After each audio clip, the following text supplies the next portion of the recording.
प्यारे बच्चों, कैसे हैं आप सब? आशा करती हूँ आप सब अच्छे होंगे, स्वस्थ होंगे। स्वागत है आपका इस कक्षा में। आइए आज हम पढ़ते हैं हिंदी व्याकरण का पार्ट 1, भाषा, लिपि और व्याकरण। मनुष्य एक सामाजिक प्राणी है, इसलिए उसका संपर्क समाज के अन्य लोगों से होता है। उन तक अपने भावों और विचारों को पहुंचाने के लिए उसे भाषा की आवश्यकता पड़ती है। भाषा शब्द की उत्पत्ति संस्कृत की भाष धातु से हुई है, जिसका अर्थ होता है स्पष्ट वाणी। ये वाणी का वरदान ईश्वर ने केवल मनुष्य को ही दिया है, जो उसे अन्य जीवों से विशिष्ट बनाता है। कभी कभी संकेतों के द्वारा भी अपने भावों का आदान प्रदान किया जा सकता है, जैसे यातायात पुलिस का सिपाही गाड़ियों के चलने तथा रोकने के लिए संकेत करता है। लेकिन कभी कभी संकेत अस्पष्ट होने के कारण उनका अर्थ स्पष्ट नहीं होता, इसलिए इसे भाषा नहीं कहा जा सकता। भाषा सार्थक ध्वनियों का वह समूह है जिसके माध्यम से हम अपने विचार दूसरों के सामने रखते हैं और दूसरों के विचार ग्रहण करते हैं। भाषा के रूप, भाषा के दो रूप होते हैं, मौखिक भाषा और लिखित भाषा। मौखिक भाषा, मौखिक का अर्थ है मुख से बोलना, ये भाषा का मूल रूप है।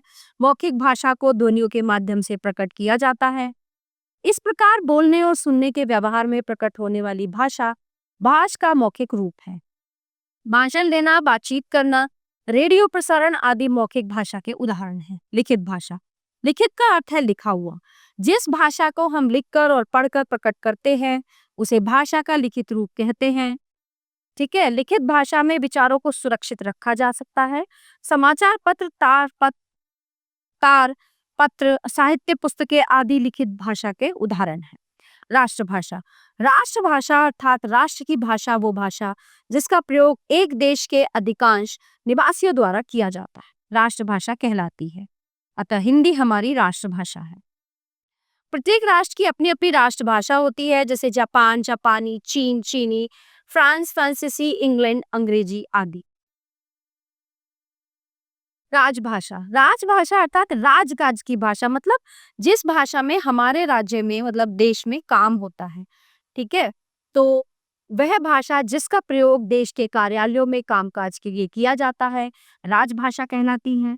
14 सितंबर 1949 को संविधान के अनुच्छेद 343 के अनुसार हिंदी को भारत की राजभाषा घोषित किया गया।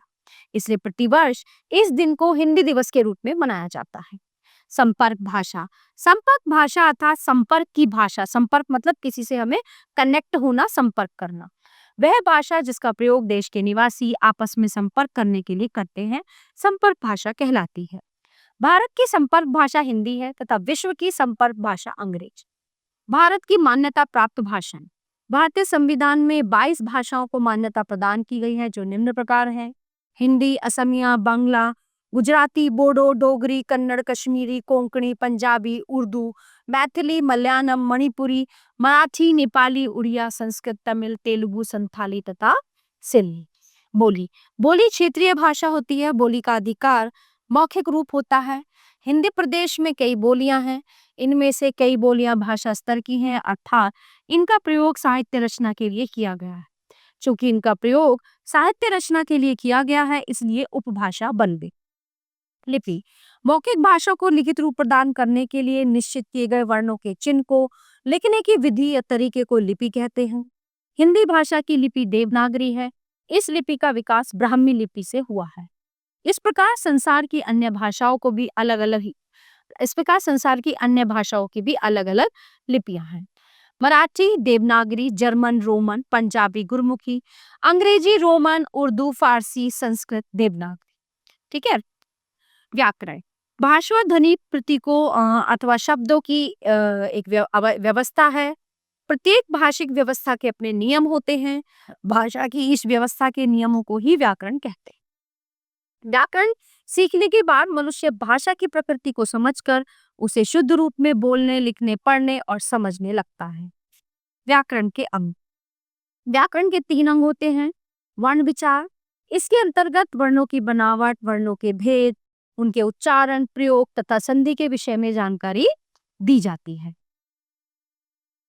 शब्द विचार, इसके अंतर्गत में शब्द रचना, उसके भेद, शब्द संपदा, शब्द रूपांतर आदि तथा उनके प्रयोग व्यवहार का वर्णन किया जाता है। वाक्य विचार, इसके अंतर्गत में वाक्य और उसके अंग, पदबंध, बनावट, भेद, वाक्य विश्लेषण, पद परिचय, शुद्धता, विराम चिन्ह आदि का ज्ञान मिलता है। साहित्य, प्रत्येक भाषा का अपना साहित्य होता है। साहित्य को समाज का दर्पण भी कहा जाता है। समाज के लोक हित में रची रचनाएं साहित्य कहलाती हैं। साहित्य ज्ञान का संचित कोश है। ये युगों से एकत्रित ज्ञान का भंडार है जो पीढ़ियों से संचित होता आ रहा है। ये दो प्रकार का होता है। गद्य साहित्य सामान्य बोलचाल की भाषा में अपने विचार व्यक्त करना गद्य है। इसके अंतर्गत निबंध, अनुच्छेद, कहानी, पत्र, संस्मरण, उपन्यास, नाटक और एकांकी आदि आते हैं। कुछ प्रमुख साहित्यकार हैं प्रेमचंद, महादेवी वर्मा, मन्नू भंडारी, जयशंकर प्रसाद, विष्णु प्रभाकर आदि। पद्य साहित्य जब कोई साहित्यकार तुकबंदी अथवा लय द्वारा अपने विचारों को प्रकट करता है उसे पद्य कहा जाता है।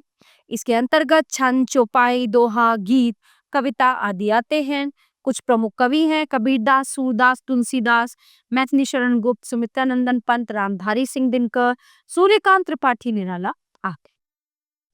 तो देखते हैं इस पाठ में हमने क्या पढ़ा। भाषा के दो रूप होते हैं, मौखिक व लिखित। देश के अधिकांश निवासियों द्वारा बोले जाने वाली भाषा राष्ट्रभाषा होती है। उपभाषा बोली का विस्तृत रूप होती है। लिपि ध्वनियों को लिखने की विधि को कहते हैं। तो प्यारे बच्चों, ये था हमारा पाठ भाषा, बोली, लिपि और व्याकरण, जो यहीं पे समाप्त होता है। आशा करती हूँ आपको अच्छे से समझ आया होगा। मिलते हैं अगली कक्षा में। धन्यवाद।